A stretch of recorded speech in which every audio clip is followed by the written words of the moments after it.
रत्नागिरी जिल्ह्यामध्ये पावसाचा जोर वाढलाय।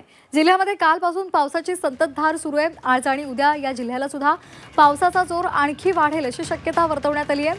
मुसळधार पावसासह सोसाट्याचा वारा वाहेल आणि त्यामुळे मच्छीमारांनी खोल समुद्रामध्ये जाऊ नये अशा सूचना देण्यात आलेल्या आहेत। रत्नागिरीमध्ये मुसळधार पावसाचा इशारा दिलेला आहे।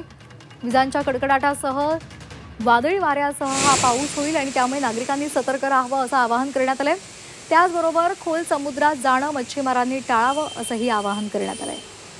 तर या संदर्भात अधिक माहितीसाठी आपण जाणार आहोत आमचे प्रतिनिधी प्रणव पोळेकर यांच्याकडे। प्रणव, रत्नागिरीला मुसळधार पावसाचा इशारा देण्यात आलेला आहे। मच्छीमारांनी समुद्रात जाऊ नये असं सुद्धा आवाहन करण्यात आलेलं आहे। काय सध्या रत्नागिरीमधली पावसाची स्थिती?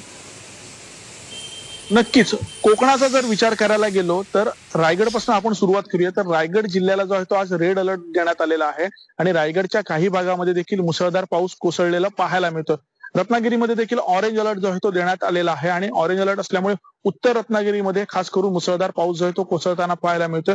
तर सिंधुदुर्ग जिल्ह्याला जो आहे तो येलो अलर्ट देण्यात आलेला आहे आणि सिंधुदुर्गच्या उत्तर सिंधुदुर्गमध्ये देखील मुसळधार पाऊस कोसळताना पाहायला मिळतोय। खास करून घाटमाथ्यावर हा जो आहे तो पाऊस कोसळताना पाहायला मिळतोय।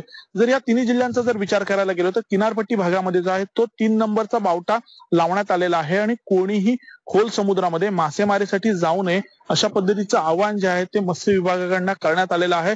कारण आज आणि उद्या पश्चिम ह्याच्यामध्ये जो आहे तो पश्चिम बंगालमध्ये कमी दाबाचं क्षेत्र जे आहे ते निर्माण झालेलं पाहायला मिळतंय आणि त्याचा परिणाम सध्या कोकण किनारपट्टीमध्ये होताना पाहायला मिळतोय। कारण ज्या पद्धतीने हे कमी दाबाचं क्षेत्र निर्माण झालं आणि किनारपट्टी भागामध्ये मुसळधार पाऊस कोसळेल अशा पद्धतीचं अंदाज जो आहे तो हवामान खात्यानं वर्तवलेला आहे आणि त्याचा परिणाम जो आहे तो किनारपट्टी भागामध्ये वादळ सदृश्य परिस्थिती निर्माण होईल अशा पद्धतीची माहिती हवामान विभागांना देण्यात आली आहे आणि त्यामुळेच मत्स्य विभागानं जे आहे ते 3 नंबरचा बावटा या किनारपट्टी भागामध्ये लावलेला पाहायला मिळतोय आणि त्यामुळेच किनारपट्टी भागामध्ये कोणीही खोल समुद्रामध्ये मासेमारीसाठी जाऊ नये आणि गरज असेल तरच घराबाहेर पडा अशा पद्धतीचं आवाहन जे आहे ते जिल्हा प्रशासनाकडून करण्यात आलंय। अगदी धन्यवाद दिलेल्या माहितीसाठी।